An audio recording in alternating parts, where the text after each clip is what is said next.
नमस्कार, जोहार। छलांग एकेडमी में आपका स्वागत है। आज हम लोग मौर्य काल से संबंधित कुछ प्रश्न लेके आपके सामने आए हैं जो आपके भावी एग्ज़ाम के लिए बड़े महत्वपूर्ण हैं। और वन बाई वन हम लोग इस पे काम कर लेते हैं, देखते हैं कि किस तरह के प्रश्न पूछे जाते हैं, कैसे इसका समस्या का समाधान हम लोग करेंगे। पहला प्रश्न आप देख लीजिए, है कौटिल्य के अर्थशास्त्र में प्रयुक्त उपवास शब्दावली निम्नलिखित में से किसकी ओर संकेत करती है। ठीक है, तो यहाँ पे आपको बेसिकली मोटा मोटी इसके बारे में आपको जानना है कि ये है क्या। ठीक है, और इसी को चार ऑप्शन आपको दिए गए हैं जो बताना है कि आपको कौन सा उपवास शब्दावली जो है किसकी ओर इशारा करता है। धनी कृषक की ओर, काश्तकार की ओर, भूस्वामी की ओर, साहूकार की ओर। तो इसमें आप देखिएगा, इसमें ऑप्शन में के हिसाब से काश्तकार मतलब हो जाएगा, कृषक हो जाएगा, और यही आपका सही आंसर होगा। अब हम लोग बात कर लेते हैं कुछ कि कौटिल्य, जिसका नाम एक विष्णुगुप्त भी है, और कौटिल्य ने आपके अर्थशास्त्र में कुछ शब्दावलियों का प्रयोग किया है। कुछ उसमें बताए गए हैं, टर्मिनोलॉजी हैं जो आपको जानने चाहिए, जो एग्ज़ाम में, नेट के एग्ज़ाम में, जेट के एग्ज़ाम में पूछे जाते हैं। जैसे क्षेत्रक इक्वल टू भूस्वामी होता है। क्षेत्रक वो होगा जो आज के ज़माने में मध्यकाल में आप देखिएगा तो ज़मींदार हो गए और लैंड लॉर्ड्स हो गए, उसको आप क्षेत्रक बोल रहे हैं। ये कौटिल्य ने कहा, क्षेत्रक ये वर्ड है ना, थोड़ा ज़्यादा मोटा चल रहा था। तो क्षेत्रक इक्वल टू लैंड लॉर्ड्स हो गए, भूस्वामी हो गए। उपवास मतलब हो गए काश्तकार हो गए, कृषक हो गए जो किसानी करते हैं। इसके अलावा भी कुछ और टर्मिनोलॉजी है, जैसे सीता है। सीता का मतलब होता है कि राजकीय भूमि से जो आय प्राप्त होगा। ठीक है, उसके लिए वर्ड उन्होंने सीता वर्ड यूज किया। ये सब उस समय के शब्द हैं जो आपके टैक्स से रिलेटेड वर्ड हैं, जैसे भाग, उपज का हिस्सा, ये सब उस समय में लिए जाते थे। मौर्य काल में उपज में एक हिस्सा है, उसको बोला जाएगा कि एक भाग हम लेंगे। या फिर पर्णय,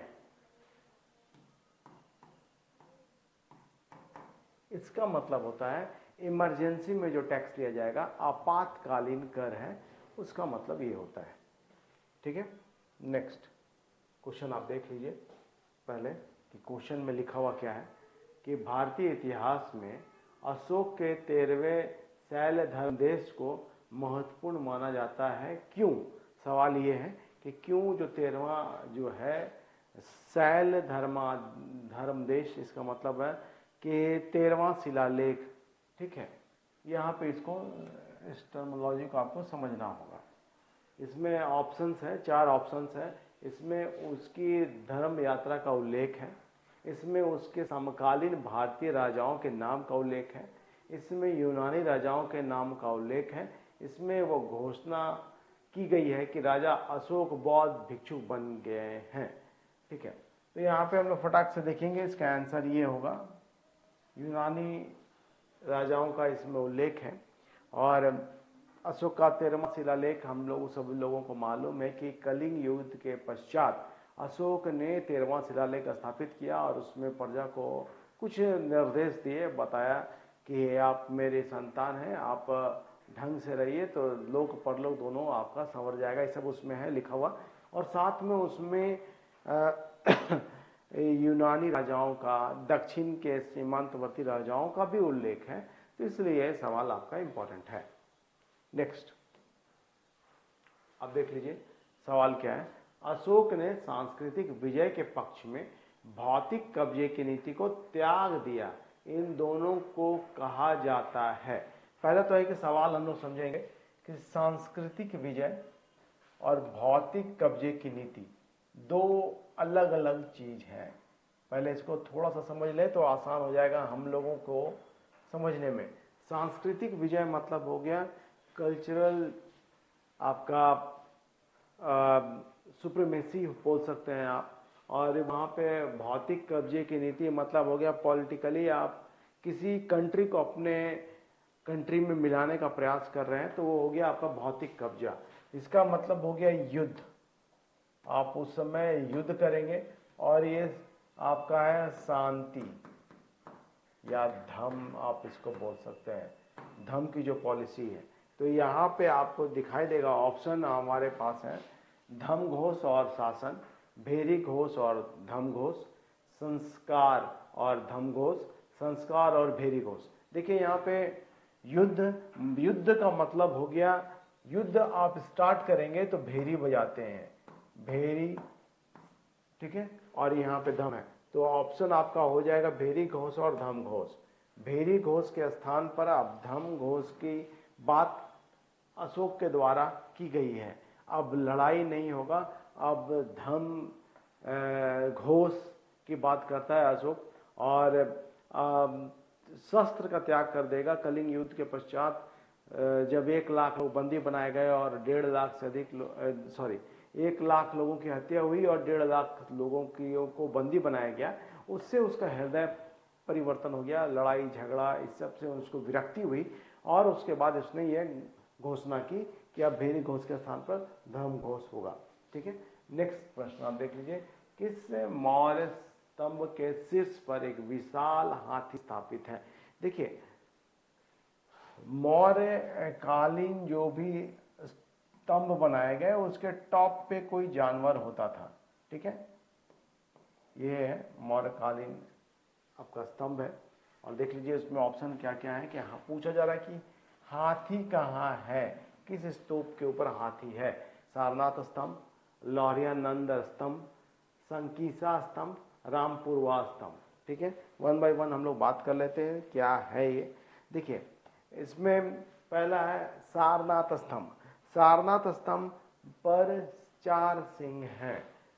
ये सारनाथ स्तंभ पर आप देखिएगा तो चारों तरफ सिंह आपका एक एक सिंह है जो चारों दिशाओं को अशोक को जीतने का रिप्रेजेंट ये बताता है कि अशोक ने चारों दिशाओं को जीत लिया। चारों तरफ शेर मुंह करके खड़ा है और वहीं पे आपका धर्म चक्र भी है जिसमें 32 तिलियां लगी हुई है। और आपका जो अशोक आपका जो ध्वज है उसमें ये तिलियां ली गई हैं, बताए हमारा जो चक्र है उस यही रिप्रेजेंट करता है। तो ये सारनाथ से ही लिया गया है। एक दूसरा आपका लौरियानंद स्तंभ। लौरियानंद स्तंभ आपका बिहार में है, सारनाथ स्तंभ आपका यूपी में है, लौरिया आपका बिहार में है। और यहाँ पे लौरियानंद स्तंभ में एक सिंह है जो सबसे सुरक्षित है। यहाँ सिर्फ एक सिंह ही है यहाँ पे बिहार वाले लौरियानंद में। नेक्स्ट है आपका संकीसा स्तंभ। संकीसा स्तंभ पर आपका हाथी है और एकमात्र आपका शिलालेख है जिसमें हाथी शीर्ष पे है। तो आंसर इसका हो जाएगा संकीसा। रामपुरवा स्तंभ, रामपुरवा बिहार में है और उस पर भी एक सिंह ही है, स्थापित किया गया है। इस तरह से आपका आंसर हो जाएगा संकीसा हो जाएगा।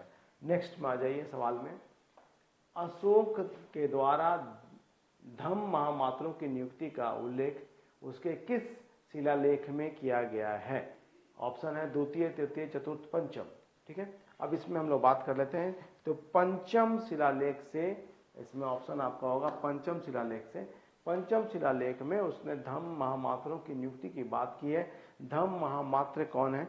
धम महामात्र हैं जो अशोक के 13वें शासनकाल के 13वें वर्ष में अशोक ने अपना राज्य स्थापना शुरू किया और 1 साल 2 साल 3 साल करते करते जब 13वां साल हुआ तब उसने धम महामात्रों की नियुक्ति की। और धम महामात्रों का जो कार्य है वो कार्य है कि धम का प्रचार करना, लोगों का सही आचरण ढंग से रह रहे हैं कि नहीं रह रहे हैं, ये सब की जांच करना था।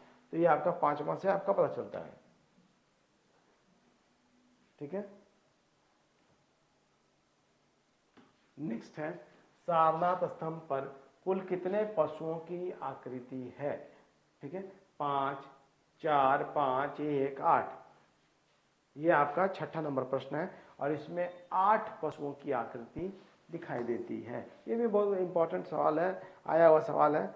और यहाँ पे भी बौद्ध धर्म चक्र प्रवर्तन माना जाता है। यहाँ पे जो बनाई गई है, जो आपके ध्वज में जो चक्र है, यहाँ पे आपको दिखाई देगा।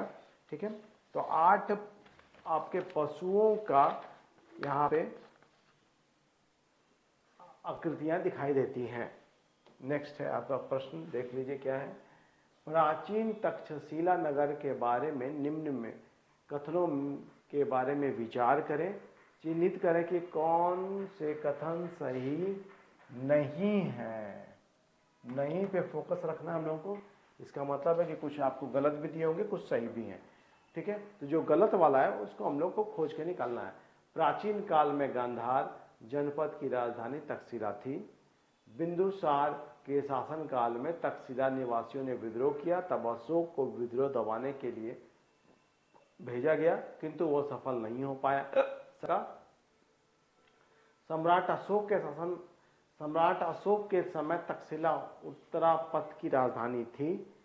7वीं शताब्दी में युआन चांग, जिसको हर्षवेनसांग भी बोलते हैं, ने तक्षशिला को एक जीवंत नगर के रूप में देखा।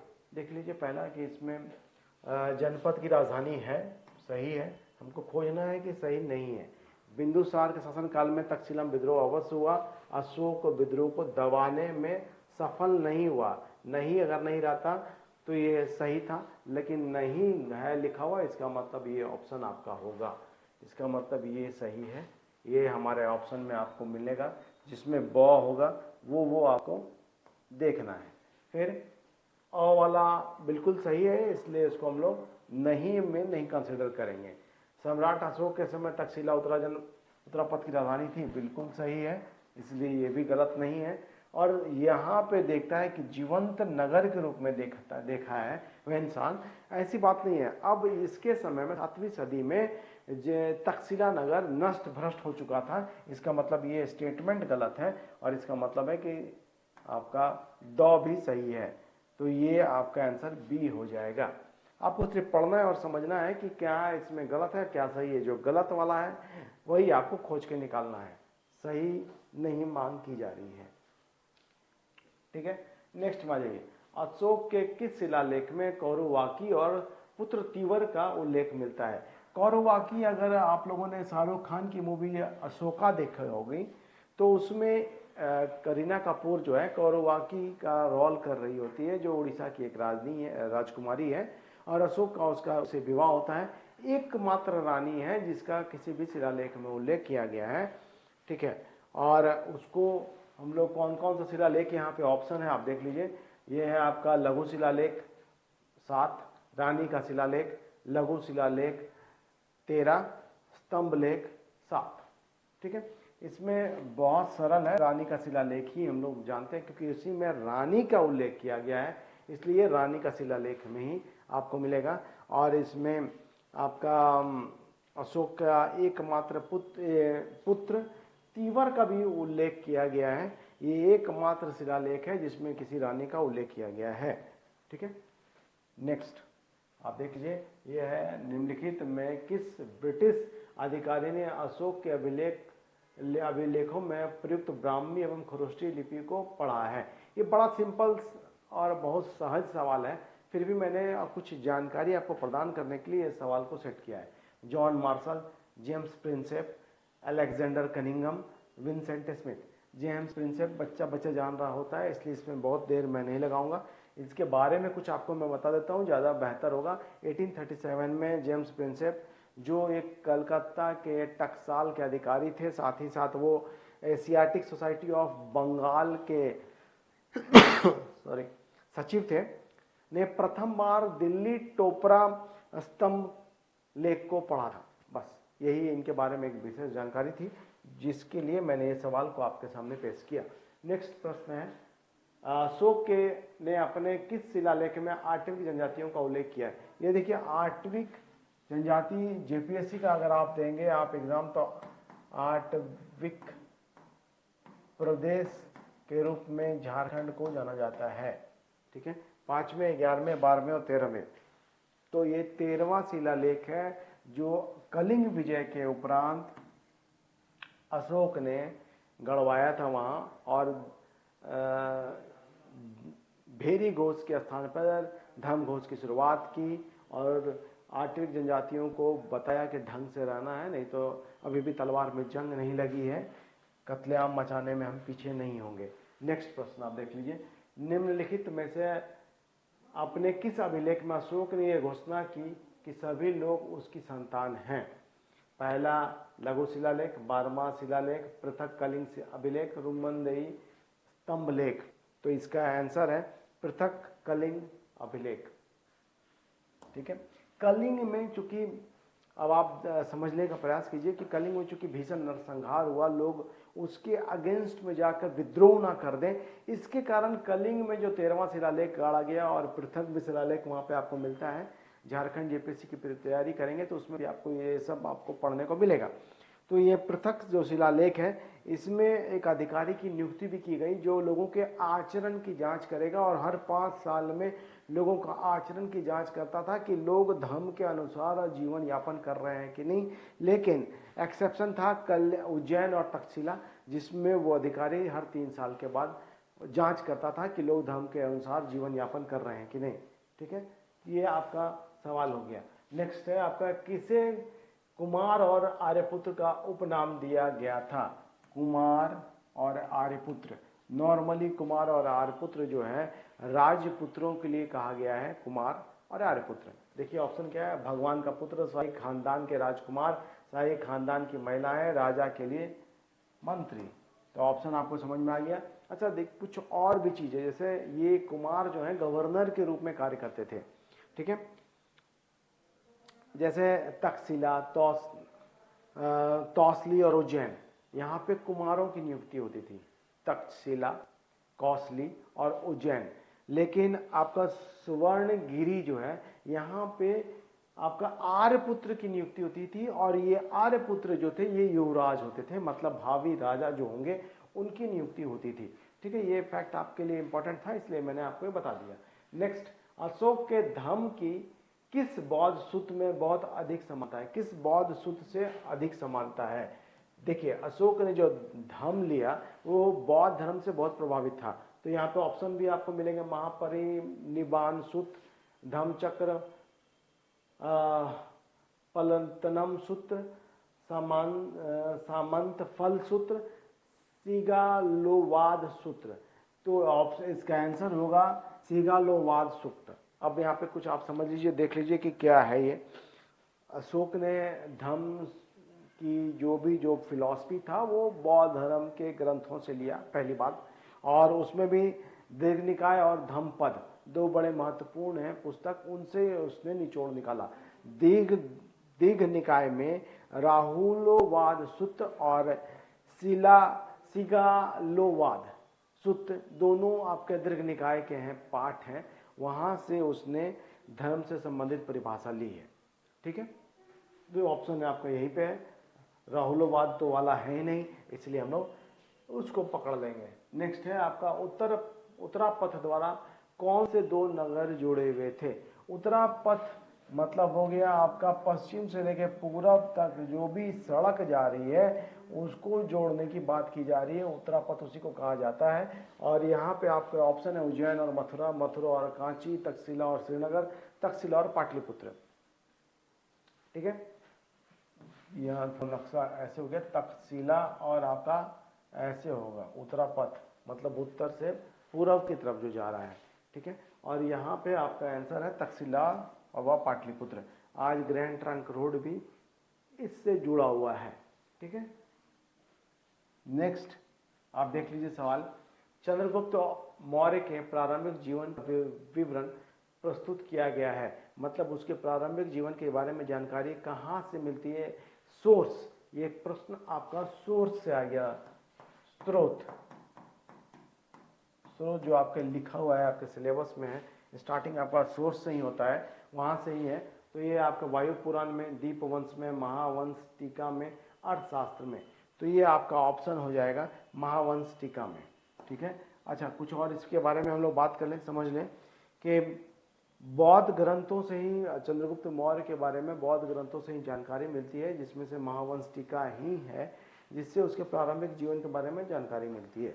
नेक्स्ट प्रश्न देख लीजिए आप, निम्नलिखित में से किसमें कौटिल्य के कई नामों का उल्लेख किया गया है? कौटिल्य मतलब वही चाणक्य हो गया, चंद्रगुप्त मौर्य का प्रधानमंत्री है, देवी चंद्रगुप्तम, 10 कुमार चरित्र, मुद्रा राक्षसम और अभिधान चिंतामणि। तो यहाँ पे बाकी किसी में नहीं है अभिधान चिंतामणि। अभिधान चिंतामणि जो है वो हेमचंद्र कृत रचना है और इसमें चाणक्य के कई नाम मिलते हैं, जैसे वातयायन, मल्लिक, नाग, कुटल, चाणक्य, द्रामिल, पच्छील स्वामी, विष्णुगुप्त, अंजुल, ये सब नाम इसमें आपको इसी बुक में दिखाई देंगे, मिलते हैं। ठीक है, और भी बहुत चीज है, जैसे कि चाणक्य के पिता जो थे तक्षशिला के गांव चणक ग्राम में के निवासी थे, इसलिए उनका नाम चणक पड़ा और उनके पुत्र को चाणक्य कहा गया। ये सब भी एविडेंस आपको दिखाई देगा, मिलेगा बहुत सारा। और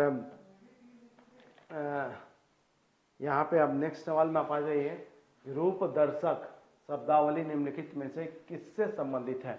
रूप दर्शक देखिए शब्दावली है मौर्य काल से, बाट इंस्पेक्टर, मुद्रा इंस्पेक्टर, खदान इंस्पेक्टर, वन इंस्पेक्टर। तो ये मुद्रा इंस्पेक्टर हो गया। ये एक्चुअली में मुद्रा सही है गलत है क्या है उसकी जांच के लिए इसकी नियुक्ति की जाती थी। जैसे मुद्रा, जैसे मोदी जी ने मुद्रा को हटा दिया 2000 के नोट को, तो उसका जांच तो कोई तो करता होगा, ये तो बताता होगा ना कि भैया ये नोट गलत है, इसको मार्केट से हटाइए। तो यही आदमी है रूप दर्शक, जो रूप उसका देखा और बोला गड़बड़ है इसका रूप, इसको हटाइए। जाली मुद्रा का निर्माण करने वाले को कूट रूपक कहा जाता था। ठीक है, नेक्स्ट सवाल में आ जाइए।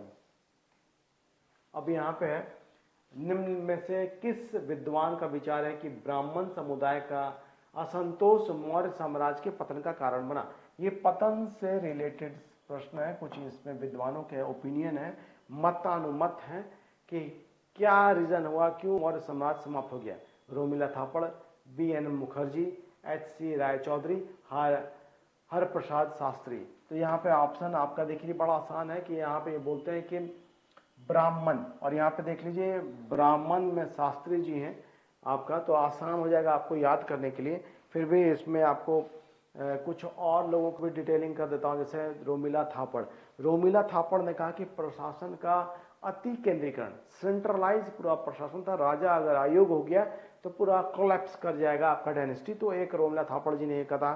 फिर राय चौधरी ये आपके बताते हैं कि इस अशोक जो अहिंसक हो गया था, शांतिवादी नीति जो उसने अपनाई थी, इसके कारण भी मौर्य समाज का पतन हुआ। लेकिन मेरा प्रश्न है कि ब्राह्मण, और ये आपके शास्त्री जी इसके सही उत्तर हैं। अशोक को उपनीत बिहार की अपनी यात्रा के दौरान निम्नलिखित में से किस व्यक्ति ने मंदेश का भ्रमण करते समय मदद की? ठीक है, ये बिहार है और ये मंदेश है, यहाँ गया था अशोक, अपना बेटा को बुलाया था। तो उसमें है पुष्पगुप्त, वसु, तुषास्प और साम। इसमें आंसर है आपका साम, और इसके बारे में कुछ हम लोग बात कर लेते हैं। ठीक है, साम जब ये यात्रा पे गया था अशोक, आपका पनगुडियार लेक, MP में पनगुडियार लेक मिला है, और से ये जानकारी मिली है कि मनम देश के उपनीत बिहार,